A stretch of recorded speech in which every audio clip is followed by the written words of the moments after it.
Qué lindo es estar en la presencia de Dios. Más con todos ustedes. Les voy a invitar a que se pongan en pie. Vamos a leer Filipenses 4, del 4 al 7. Voy a estar leyendo la nueva versión internacional. Así que aquellos que no tengan esa versión, va a estar en las pantallas. Filipenses 4, versículos del 4 al 7. Dice así: Alégrense siempre en el Señor. Insisto, alégrense. Que su amabilidad sea evidente a todos. El Señor está cerca. No se preocupen por nada, más bien, en toda ocasión, con oración y ruego, presenten sus peticiones a Dios y denle gracias. Y la paz de Dios, que sobrepasa todo entendimiento, cuidará sus corazones y sus pensamientos en Cristo Jesús. Palabra de Dios. Amén. Pueden tomar asiento. Mónica era una madre soltera con un solo hijo. Era una creyente devota que cantaba himnos a su hijo en la infancia y oraba por él todas las noches con su mano en su frente. El niño creció con una visión del mundo muy distinta a la de su madre. De joven, se hizo famoso en su ciudad como mujeriego y a menudo se le veía borracho en público a altas horas de la noche. Sin embargo, este joven tenía un intelecto extraordinario y acabó convirtiéndose en filósofo, canalizando toda su energía en combatir la fe cristiana de su madre. Mónica no se rindió. Siguió orando cada noche por la salvación de su hijo, como había hecho con la mano en su diminuta frente cuando ella era una joven madre. Cuando este joven tenía 19 años, Mónica tuvo un sueño en el que creía que Dios prometía responder a sus oraciones por su hijo. En respuesta a ese sueño, intensificó sus oraciones. Pasó un año, luego otro, luego otro. No hubo ningún cambio, ningún momento de esperanza, ningún cambio de corazón o apertura a la creencia. 9 años después de aquel sueño, este joven hizo planes para viajar a Roma. Esta ciudad era conocida por su fiesta y desenfreno y Mónica pasó la noche en vela orando intensamente para que Dios impidiera ese viaje. Lo que ella no sabía era que su hijo había adelantado los planes y había zarpado hacia Roma esa misma noche, y mientras él estaba en el barco, ella estaba orando en su cuarto. En aquel viaje, sentado a solas una tarde en un jardín romano, el hijo de Mónica oyó la voz audible de Dios que le hablaba. Desconcertado, abrió las mismas escrituras que se había dedicado a despreciar y a refutar. En ese mismo instante entregó su vida a Jesús. El hijo de Mónica se llamaba Agustín y llegó a ser considerado un teólogo grande en la historia de la iglesia. Creo que la oración es una maravilla que nos convence. Dios actuando en la tierra en respuesta a una conversación con un ser humano. ¿Cómo es esto posible? ¿Cómo puede haber un Dios tan poderoso y a la misma vez tan personal? Es mucho mejor de lo que nosotros podemos imaginarlo. Pero también creo que la oración es un misterio que nos confunde. Algunos de nosotros nos podemos sentir inspirados y motivados por esas historias de peticiones de oraciones contestadas. Esa historia de Mónico, wow, qué maravilla. Pero al mismo tiempo, creo que otros se sentirán confundidos e incluso enfadados por esas mismas historias. Es estupendo que Dios haya sanado a tu padre, pero ¿por qué a uno así y a otros no? ¿Qué pasa con todas las oraciones similares que quedaron sin respuesta? Me alegro mucho por Agustín y su madre, de verdad, pero ¿por qué Dios tardó tanto? ¿Por qué esperar décadas para responder a esa oración y luego responderla tan rápido. ¿Existe algún tipo de ecuación divina que en combinación con el tiempo justo y la oración perfecta cambie el corazón de Dios para responder a una petición de oración? Yo creo que la pregunta que realmente estamos dando vueltas es a la siguiente. ¿Tienen importancia mis oraciones en algún sentido visible y tangible? ¿O sigue Dios su camino independientemente de yo ore o no ore? ¿Mis peticiones reforman exclusivamente mi corazón en alguna ecuación divina o tienen el poder de cambiar a personas, condiciones y circunstancias reales en el mundo que me encuentro? ¿Realmente mis oraciones importan? Y aquí nos encontramos con esta carta de Pablo que dice, no se preocupen por nada, más bien en toda ocasión, con oración y ruego, presenten sus peticiones a Dios y denle gracias. Es interesante porque a esta carta de los Filipenses se le conoce como la carta alegre. La palabra aparece en muchas ocasiones y por eso le dicen la carta alegre. Y para mí esto es interesante porque el autor de esta carta, Pablo, no solamente le escribe para agradecer a esta iglesia en Filipo por su cuidado hacia él, porque estaba preso, sino que también la escribe para cuidarlo de falsas enseñanzas. Y adicional a eso, le escribe la carta con el motivo de informarles que aunque él está preso, el evangelio sigue progresando. Y los anima a gozarse en medio de la persecución interna y externa que ellos están pasando. Creo que esta carta es una carta muy importante para nosotros estudiar. En ella vamos a encontrar manifiesto un estilo de vida poderoso, el ser como Jesús. Pablo le escribe a los filipenses y le exhorta a vivir en humildad, a esforzarse para seguir a la meta, a vivir en tranquilidad y le da herramientas para enfrentar las situaciones y problemas de esta vida. También esta carta contiene uno de los pasajes cristológicos más profundos y alrededor de este pasaje es que podemos darle sentido a la carta de los filipenses. En nuestro tiempo de adoración cantamos cuán grande es Él. Y Pablo lo dice de esta manera. Aunque era Dios, no se consideró que él ser igual a Dios fuera algo a lo cual aferrarse. En cambio, renunció a sus privilegios divinos, adoptó la humilde posición de un esclavo y nació como un ser humano cuando apareció en forma de hombre. Se humilló a sí mismo en obediencia a Dios y murió en una cruz como morían los criminales. Por lo tanto, Dios lo elevó al lugar de máximo honor y le dio el nombre que está por encima de todos los nombres, para que en el nombre de Jesús se doble toda rodilla en el cielo y en la tierra y debajo de la tierra, y toda lengua declare que Jesucristo es el Señor, para la gloria de Dios Padre. Y en ese hombre que tiene un nombre que es sobre todo nombre, Pablo nos dice, no se pongan ansiosos, más bien oren por todo. El versículo 5 termina diciendo, el Señor está cerca. Y podemos traducirlo a animarnos de que Cristo viene pronto, pero también podemos utilizarlo de que la presencia de Dios está en nosotros, está en medio de nosotros. A mí me gusta leerlo de la siguiente manera. Cristo está aquí con nosotros. No nos pongamos ansiosos, más bien presentemos todas nuestras peticiones a Él.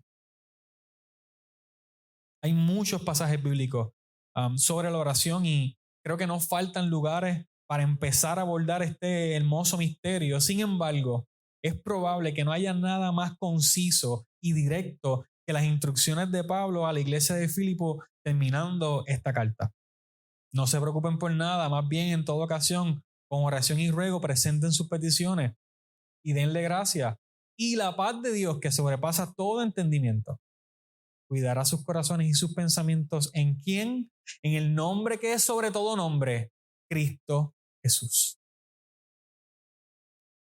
No sé si les pasa a ustedes, pero para mí una de las cosas más frustrantes de leer la Biblia es que rara la vez se lee como las instrucciones de IKEA o de montar un Lego. ¿Sabes? Paso 1, paso 2, paso 3 y hey, llegaste al éxito.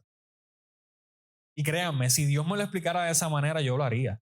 Pero por alguna razón, Él ha decidido hablarnos con historia, con parábola, ¿verdad? Y con analogía. Pero este pasaje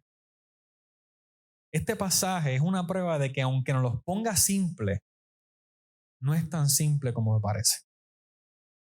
Paso 1, no te preocupes. Paso 2, ora. Pero la mayoría de las veces, nosotros como aprendices de Jesús pasamos muchas más horas dándole vuelta a los pensamientos ansiosos que entregándoselos a Él a través de la oración. Si ahí está tan claro, ¿por qué no aceptar la invitación? Yo tengo una contestación corta. No lo creemos.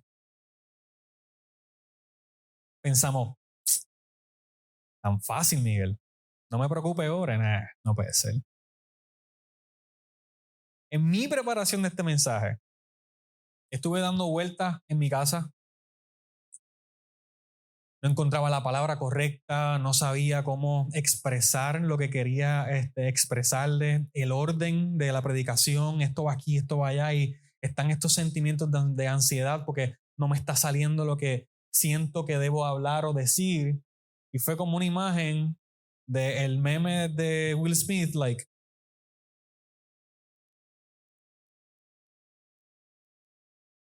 no te pongas ansioso, ora.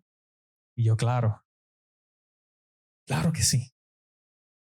Un pastor testifica que en su iglesia recibe muchas más preguntas sobre cómo controlar la ansiedad que sobre la oración. Él dice, la ansiedad es la banda sonora de la vida moderna. Así que tengo muchas más conversaciones con personas ansiosas, pero no es solo un diagnóstico de los demás. La verdad es que estoy más familiarizado con la ansiedad que con la paz. Y al igual que él, creo que estamos más familiarizados con el impulso subconsciente de querer controlar las circunstancias que nos abruman y nos rodean antes de ir a oración y aceptar la libertad prometida de Dios. Paz. La paz de Dios que sobrepasa todo entendimiento, que cuida nuestros corazones y nuestros pensamientos en Cristo Jesús. Estamos juntos en esto. Dios promete paz, un tipo de paz que sobrepasa todo entendimiento, que ni tan siquiera podemos razonar. Pero en lugar de eso nos quedamos con una ansiedad paralizante. El medio de este intercambio es la oración. Pero la mayoría de nosotros, independientemente de nuestra madurez espiritual, de nuestra etapa en la vida, de nuestra conciencia psicológica o tipo de personalidad, no experimentamos este intercambio de ansiedad por paz prometido a través de la oración. ¿Y por qué no? ¿Por qué no la experimentamos? Y creo que es por unos miedos que tenemos y no oramos. Y la razón por la cual no oramos es porque creo que lo que está impidiendo nuestro tiempo de oración en nuestras vidas vive en la superficie y tenemos que pedirle al Espíritu Santo que, como David, examíname para saber qué es lo que está en la superficie para yo atacarlo y decir, ok, no voy a hacer esto, voy a comenzar mi tiempo de oración. Pero creo que hay 4 cosas que todos podemos compartir. Muchos de nosotros tenemos la excusa de que estamos ocupados. Siempre tenemos algo que hacer. Nuestras agendas están llenas. Somos sociables y a lo mejor dije esa palabra y muchos de ustedes como que, yo no soy sociable. Pero nos pasamos en Instagram, chat con amigos, FaceTime con la familia, salidas a comer, un café aquí, un café allá. Tenemos éxito. Tengo éxito en lo que tengo. Y todas esas cosas requieren tiempo, así que la competencia por nuestra atención es muy fuerte. Y por supuesto, no nos olvidemos de que en nuestro bolsillo tenemos un aparato que tiene conexión al internet. Así que cada momento que nos encontramos sin hacer nada, lo sacamos de nuestro teléfono, de nuestra cartera y nos perdemos en el mundo de las redes sociales o cómo cocinar carne molida por YouTube.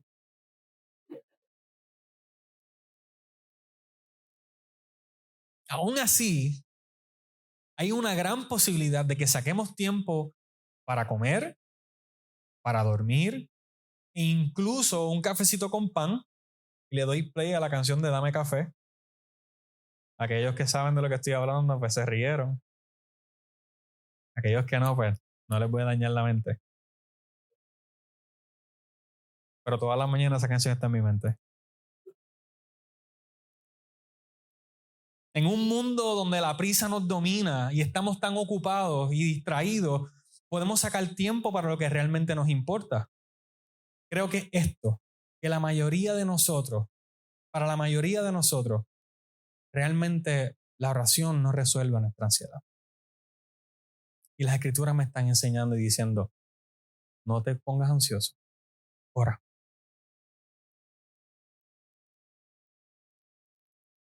Primer miedo que pienso que podemos tener que evita que nosotros podamos orar es que no oramos por miedo a ser ignorantes. El ser ignorante o el no conocer algo nos da miedo. El no saber cómo bregar con una situación o no saber cómo resolver algo, básicamente lo que hacemos es lo evitamos completamente. No sé cómo hacer esto, olvídate de eso, sigo para el otro lado.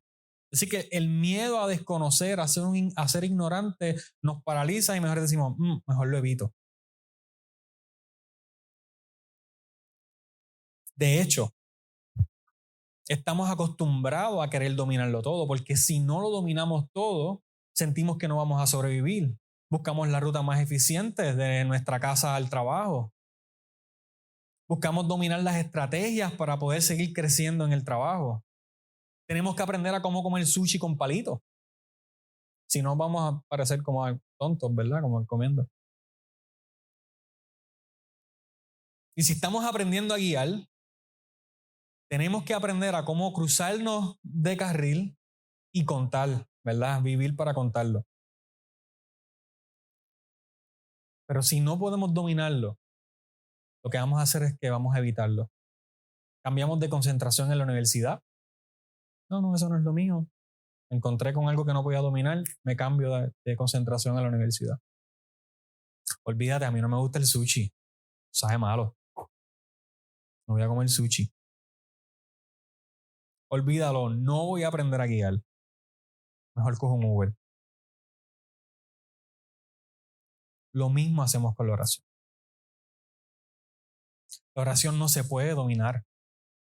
La oración siempre significa sumisión. Orar es ponernos voluntariamente en una posición desprotegida y expuesta. No hay control, no hay dominio, solo hay humildad y esperanza. Orar es arriesgarse a ser un ignorante, es arriesgarse a creer. Orar es arriesgarse a confiar y quizás ser decepcionado. Orar es hacerse de ilusiones y hemos aprendido a evitar hacernos de ilusiones. Así que mejor evitamos orar. Creo que el segundo miedo es que no oramos por miedo al silencio. ¿Qué tal si no contesta mi oración? ¿Qué tal si al otro lado de la conversación no hay una conversación, solo silencio? Creo que muchas personas se sienten bastante cómodas con la espiritualidad que tienen y orar los pone en peligro por la posibilidad del silencio. Dallas Willard escribe lo siguiente: el silencio asusta porque desnuda como ninguna otra cosa lo hace, arrojándonos sobre las crudas realidades de nuestra vida. Miguel, me siento muy bien escuchando los testimonios de otras personas. Mi mamá, mi papá, mi familia son personas de oración, pero yo creo que Dios a mí no me escucha.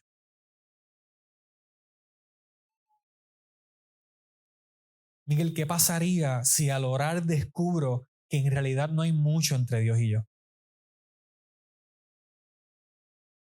La oración implica el riesgo de enfrentarse al silencio. Es el riesgo de enfrentarse a un Dios del que hemos aprendido a hablar, del que hemos aprendido a cantar, de que hemos leído, que hemos hecho muchas cosas quizás por Él. Pero orar significa arriesgarse a una interacción real con ese Dios. No solo de oídas te oído, sino que es el miedo. Creo que no oramos por miedo a los motivos egoístas. Ni creo que la autoevaluación nos paraliza. ¿Qué hay detrás de esa petición? ¿Por qué estoy pidiendo eso? ¿Realmente he pasado tiempo suficiente con Dios para atreverme a hacer esta petición de oración? ¿O solo estoy enviando mensajes de texto cuando necesito ayuda?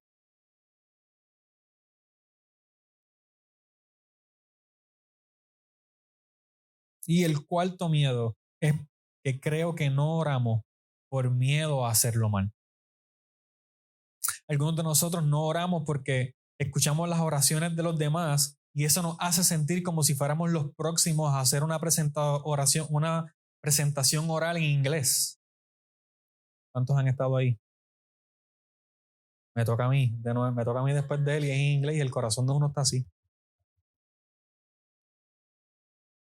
Y nos decimos a nosotros mismos, es que yo no soy tan elocuente como él. No tengo la confianza como él tiene la confianza. No me siento cómodo haciendo eso. Escuchamos a otras personas orar en voz alta y eso solo nos trae inseguridad. Y muchos de nosotros limitamos la experiencia de oración en sentarnos en la silla y dejamos que un cristiano profesional haga todo lo que tenga que hacer con palabras elocuentes y grandes que nunca van a utilizar en una conversación regular, pero nos ponemos la mentira de que algo estoy haciendo mal porque yo no oro así en mi tiempo de oración. La razón por la que no oramos a menudo es porque pensamos que quizás algún día vamos a dominar esa jerga y ese mecanismo de oración que he visto en otras personas. Pero Pablo no da los 10 pasos para la oración correcta. Paso 1, paso 2, paso 3 y así vas a poder orar bien. Y no me malinterpreten, creo que a medida que profundicemos en nuestra comunión con el Padre podemos mejorar la manera en que oramos y nos interactuamos con nuestro Padre. Pero Pablo nos dice, ora.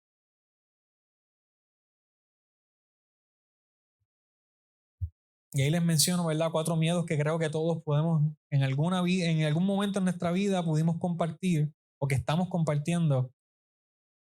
Pero si es cierto lo que Pablo está diciendo, que no me preocupe por nada, que ore y que el resultado es una paz que sobrepasa todo entendimiento, entonces ¿por qué debo orar? Número 1, ora porque estás abrumado. Es un mito de que tú puedes con todo. No es real. Dejemos de ser esas personas que se sienten seguras fingiendo que no necesitan a nadie. Puedo confiar en mí mismo. Puedo guiarme. Yo puedo tomar esta decisión. Yo puedo con todo este peso. Soy suficiente. Jesús sabiamente dijo que conoceremos un árbol por su fruto. Y entonces, si esa es tu manera de pensar, ¿cuál es el fruto de tu vida queriendo dominar todo y ser autosuficiente? Las vidas que constantemente están abrumadas deberían ser impulsadas a la oración y a la oración en su estado más puro y crudo. Pero la tendencia de muchos de nosotros es orar oraciones seguras y calculadas que nos aíslan tanto de la decepción, pero también como la libertad en Cristo. Número 2, ora porque la confianza viene antes que la fe. La fe es la seguridad de lo que esperamos. La confianza es la seguridad en el carácter de Dios.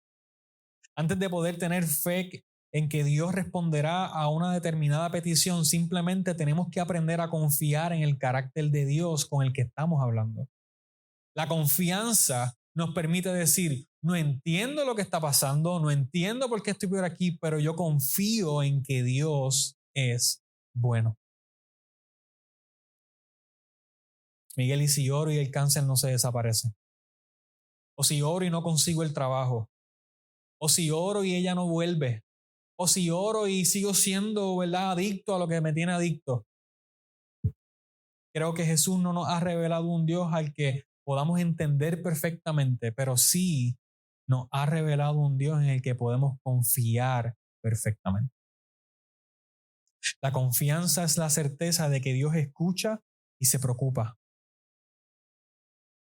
Confío en el Dios que incluso cuando nos hace desesperarse el sufrimiento, lleva el sufrimiento junto a mí. Confiar en el Dios revelado en Jesús significa que el silencio es real, pero no es para siempre. Número 3, ora porque las quejas son bienvenidas. Y puedo demostrarlo con muchas oraciones. Aquí le voy a dar 3 nada más. Salmo 140, 10. Que le caigan carbones encendidos sobre la cabeza. Que sean arrojados al fuego o a pozos llenos de agua donde no haya escapatoria. Salmo 69, 3. Estoy agotado de tanto gritar por tu ayuda. Tengo la garganta reseca, mis ojos están hinchados de tanto llorar a la espera de la ayuda de mi Dios. Salmo 142, 2. Expongo mis quejas delante de Él y le cuento todos mis problemas. Vemos ira, depresión, queja. Sinceramente, el que escribió esto necesita un profesional. David es quien escribió estas oraciones. Y probablemente hayas oído hablar de David, la figura más famosa en el Antiguo Testamento, en el Antiguo Israel, el rey que estableció un listón inalcanzable para todos los reyes posteriores a él, el hombre conforme al corazón de Dios, aquel cuyo linaje se prometió que conduciría al Mesías.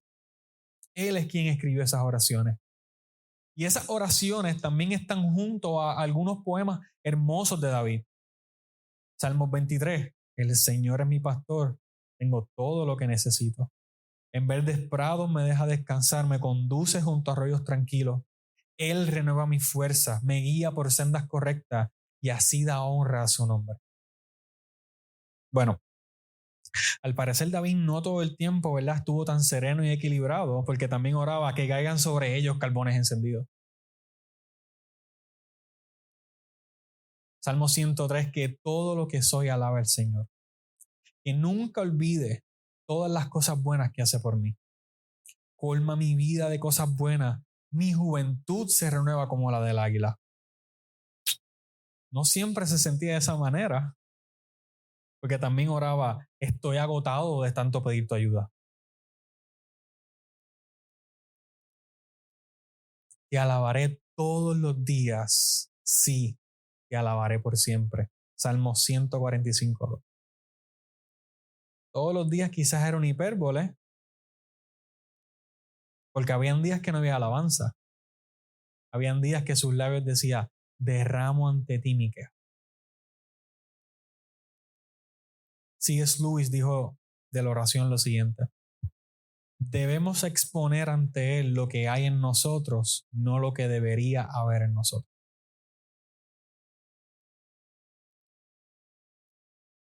Y la razón por la cual esas oraciones se encuentran en la Biblia es porque son honestas. Y Dios valora nuestra honestidad. Y número 4, ora porque la única manera de equivocarse es intentando. Me parece muy útil que Jesús, cuando enseñó a sus discípulos a orar, incluyera esta frase: danos hoy nuestro pan de cada día. Qué petición tan sencilla. Danos hoy nuestro pan de cada día. Lleva tus necesidades a Él. ¿Cuál es la necesidad de hoy? ¿Qué necesitas hoy? Exprésaselas al Padre. ¿Cómo debes orar? La respuesta es sencilla. Es hablar con Dios de lo que tenemos en mente. Eso es. Habla con Dios como con un amigo. Te desahogas, le preguntas, te ríes, escuchas, lloras. Simplemente habla. No intentes parecer más santo, puro o espiritual de lo que eres. La oración no es un monólogo, es una conversación que fluye libremente. Y la única manera de equivocarse en la oración es intentar hacerla bien.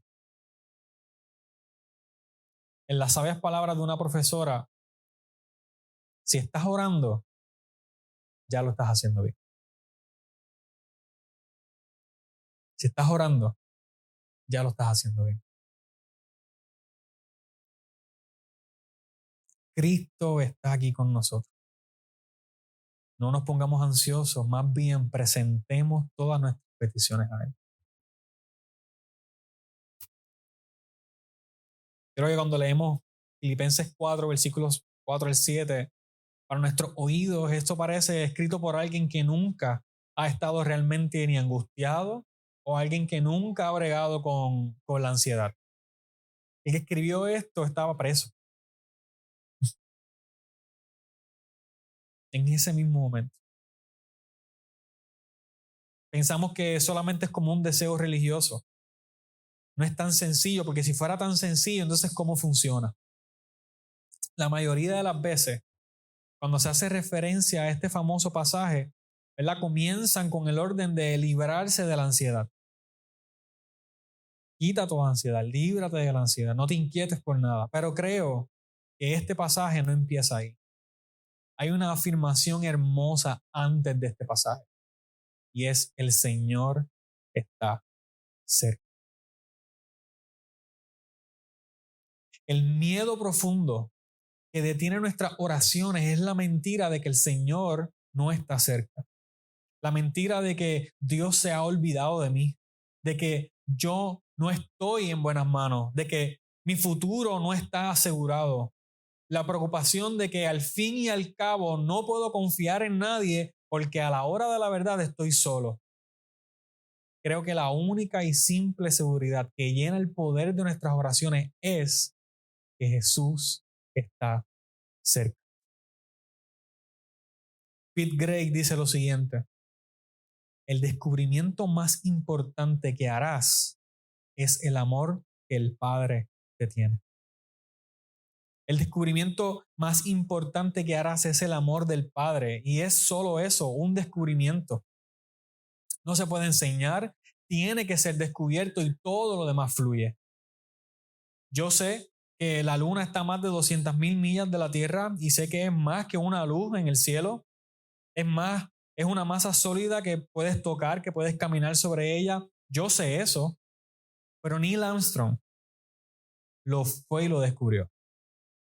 Recorrió todos esos kilómetros y caminó sobre esa luz nocturna resplandeciente. Es una experiencia totalmente distinta. El conocimiento es de oída, es memorizar los hechos. El descubrimiento requiere experiencia personal. Puedes leer la descripción de cada plato en la carta, escuchar la descripción que hace el mesero de aquellos que tienes como que el deseo de comértelo, ves los platos salir, los meseros entregar a los demás, ves esa primera expresión de las personas comiendo en el restaurante, pero nada de eso te va a llenar. No es hasta que coges tu tenedor, tu cuchillo y pides un plato, ahí es que tú vas a descubrir el sabor y lo que te estás comiendo. Puedes ver todas las comedias románticas de la historia, todas las películas de Hallmark, te las puedes leer, las puedes ver completas. Puedes leer todas las novelas románticas clásicas, escuchar a escondidas esa conversación de la mesa de al lado en su primer date. Puedes ver a los ancianos caminar por la calle celebrando su 50 aniversario y decir qué hermoso es el amor. Pero para descubrir ese amor, hay que sentir por uno mismo las mariposas de la primera cita, decirle a la otra persona lo que sientes y esperar que sienta lo mismo que tú, hacer votos delante de amigos y familiares, coger la mano arrugada de tu esposo o de tu esposa tras décadas de vivir esos votos a través de los días ordinarios y de las situaciones y los problemas. El verdadero amor requiere experiencia personal.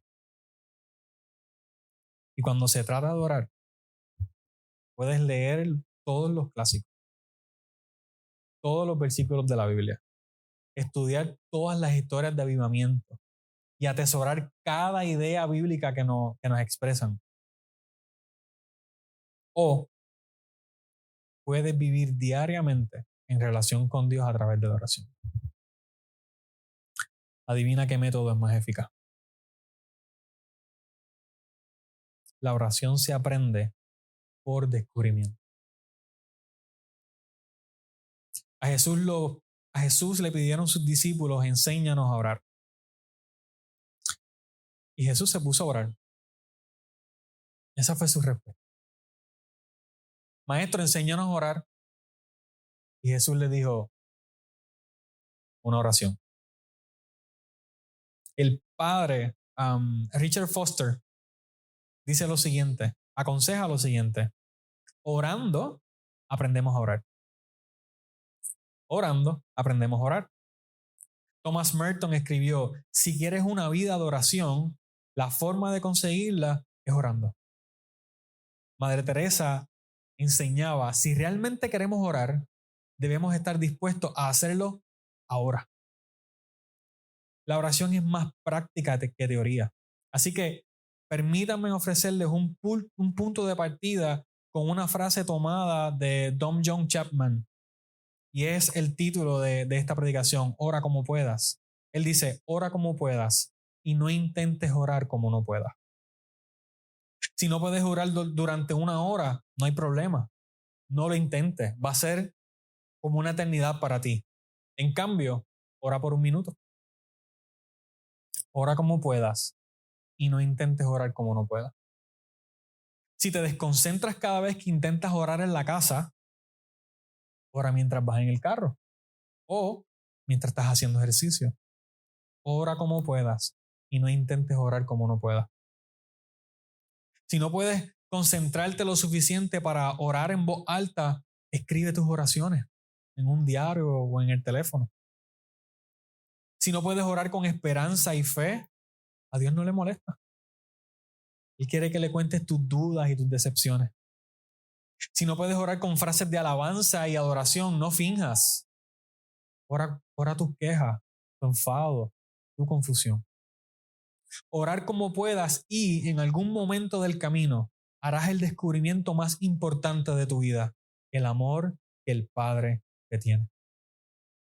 Ese descubrimiento es la parte de Dios. Tu parte es presentarte siempre y honestamente en oración.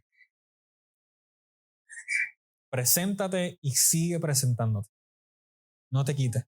Eso es lo único que hace no negociable este trato de la oración. Preséntate y sigue presentándote. Y esa invitación es para todos. Si nunca has pronunciado una palabra de oración, debes saber que solamente bastó una humilde petición para que un ladrón que estaba siendo crucificado junto a Jesús descubriera el amor del Padre. Si la oración es para ti el origen de una herida profunda o de una decepción, recuerda que cuando se rompe la confianza en una relación, esta no se cura con el silencio y la distancia, al revés. La curación requiere el valor de volver a comprometerse. Y no pretendo que va a ser fácil, pero la oración es un lugar también de sanidad. Si llevas años en una vida activa de oración madura y empiezas a preguntarte qué te queda por descubrir, recuerda que pasarás la eternidad en la presencia de Dios y nunca llegarás a su fin. Nunca perderás la sensación de asombro ante su bondad. Nunca te aburrirás en su presencia y nunca lo habrás descubierto del todo.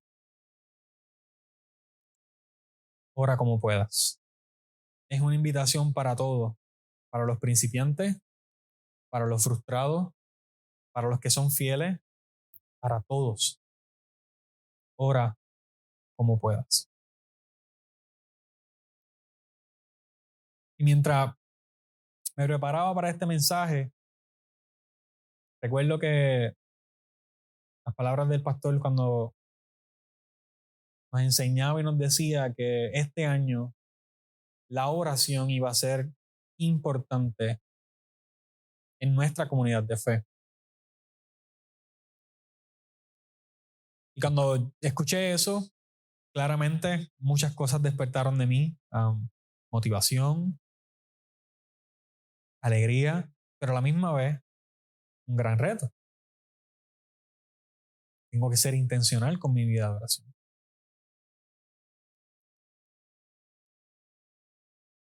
Y le añade a eso que estamos comprometidos con nuestra sanidad, pero también con la sanidad de nuestro prójimo. Así que mi invitación esta mañana es a que ores como puedas y no como no puedes. Ora como puedas.